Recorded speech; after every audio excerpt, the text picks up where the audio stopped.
আমার বয়স তখন কতই বা ৪ কিংবা ৫, অথচ আমার স্মৃতিকে আজও অন্ধকার করে দেয় সেই সময়ের একরাশ কালো ধোঁয়া। কুণ্ডলি পাকিয়ে পাকিয়ে যে ধোঁয়া আকাশে মিলিয়ে যাচ্ছিল আমাদের বাড়ির শেষ প্রান্তে, বুড়ো বটগাছটার নিচে দাঁড়িয়ে সবাই ভিড় করে সেই ধোঁয়া দেখছিল।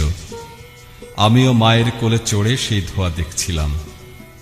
সবাই আতঙ্কে রায়ট লাগছে, রায়ট লাগছে বলে ছোটাছুটি করছিল। এবং তার কদিন পরেই সদ্য বিবাহিত দাদা বৌদির সঙ্গে আমাকেও কলকাতায় পাঠিয়ে দেয়া হয়েছিল। আমি ছেড়ে এসেছিলাম আমার মাকে, আমার বাবাকে।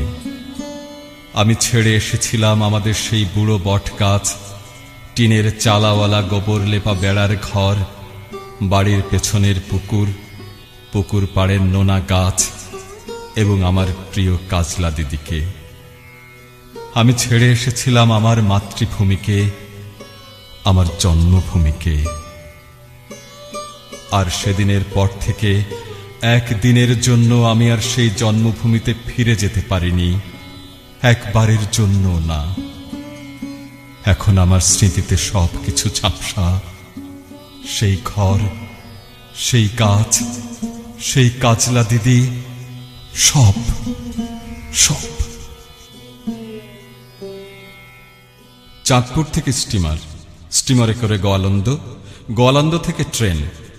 দর্শনায় আমাদের বাক্স প্যাঁটরা ওলট পালট, এবং অবশেষে এক সন্ধ্যাবেলা শিয়ালদা স্টেশনে। তারপর ঘোড়ার গাড়ি চেপে প্রেমচাঁদ বড়াল স্ট্রিট। প্রেমচাঁদ বড়াল স্ট্রিটে ৩.৫ হাত চড়া এক অন্ধ গলি। সে অন্ধ গলির ১১ বি নম্বর বাড়িতে ছোট্ট একটি ঘর। সেই ঘরে দাদা বৌদির সঙ্গে খাঁচায় বন্দি আমি, যার মুখে তখনও নোয়াখাল্লা ভাষার টান। আমি যাকে দেখলেই প্রাইমারি স্কুলের ছেলেরা কানের উপর উপুড় হয়ে চিৎকার করে বলতো, বাঙালো রস খাইল, ভাঁড় ভাঙিল, পয়সা দিল না। সেই আমি চারদিকের ওই টিটকারির ভয়ে নিজের বাঙালপনাকে গোপন করার জন্য প্রাণপণ চেষ্টা করতে করতে ধীরে ধীরে যখন অন্য মানুষ হয়ে উঠছিলাম, ঠিক তখনই আমার জন্মভূমি থেকে বাবার একখানা চিঠি এসেছিল। সবাই সে চিঠি নিয়ে জোরে জোরে আলোচনা করছিল, এবং আমি শুনেছিলাম ঢাকায় নাকি গুলি চলেছে। গুলি। বহু বছর পরে জেনেছিলাম সেই গুলি চলেছিল তাদের উপর যারা আমাদের মাতৃভাষা বাংলার মর্যাদা রক্ষা করতে ওপার বাংলায় লড়াই শুরু করেছিল। শুনেছিলাম তারা নাকি পুলিশের বন্দুকের সামনে জামার বোতাম খুলে চিৎকার করে গাইছিল, ওরা আমার মুখের কথা কাইড়া নিতে চায়। আর সেই মুখের কথার গৌরব রক্ষা করতেই তারা নাকি পুষ্পাঞ্জলির মতোই তাদের প্রাণকে সমর্পণ করেছিল। আর এপার বাংলায় আমি আমার সমস্ত বাঙালপনাকে ঝেড়ে ফেলে তখন ধীরে ধীরে হয়ে উঠছি কেতাদুরস্ত অন্য এক মানুষ। ইংলিশ মিডিয়াম স্কুল থেকে একটার পর একটা ক্লাস টপকে আমি রণপায়ে এগিয়ে চলেছি। ইংরেজিতে কথা বলায়, চালচলনে, আদব কায়দায় আমি তখন সবাইকে মুগ্ধ করতে পারি। রাম ব্যানার্জি লেনের বাড়ি ছেড়ে আমরা উঠে এসেছি কলকাতার এক অভিজাত পাড়ায়। কেউ আর আমায় বাঙাল বলতে সাহস পায় না, বরং একটু সমীহ করেই চলে। আমার দাদা বৌদি আমাকে নিয়ে গর্ব করে। আমাদের ভূতপূর্ব বাঙাল জীবনকে আমরা তখন রীতিমতো ঘৃণা করতে শিখে গেছি। তারপর থেকে আমার জীবনে শুধুই চড়াই। আমি এখন এক সাহেবী কোম্পানির নামী অফিসার। সেই কোম্পানির অভিভাবক এক নামজাদা বহুজাতিক কোম্পানি। সেই কোম্পানির স্বার্থে আমি এখন দেশে বিদেশে উড়ে বেড়াই।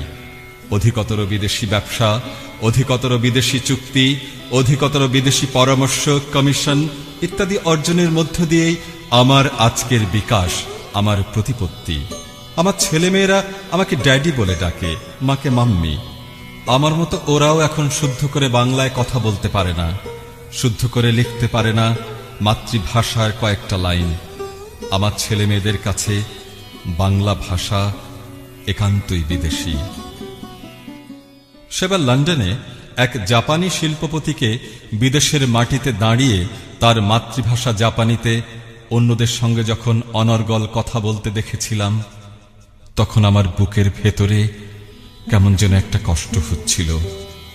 ইংরেজিতে কথা বলতে না পারার জন্য ওই মানুষটির ভেতরে কোনো লজ্জা ছিল না, বরং মাতৃভাষায় কথা বলতে পারার অহমিকায় মানুষটিকে যেন উজ্জ্বল হয়ে উঠতে দেখেছিলাম।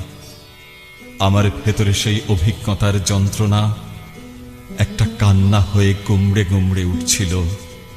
আমার মনে হচ্ছিল আমার কোনো মাতৃভূমি নেই, আমার কোনো মাতৃভাষা নেই, আমি যেন এক শিকড়বিহীন চিরবিদেশী। তাই মাতৃভাষার জন্য যারা জীবন দেয় তারা কেমন মানুষ আজ আমার ভীষণ জানতে ইচ্ছে করে। আমার বুকের মধ্যে সেই বাংলাদেশের জন্য, সেই বাংলা ভাষার জন্য, একটুখানি বাঙালি হয়ে ওঠার জন্য একটা ভয়ঙ্কর যন্ত্রণা টন টন করে ওঠে।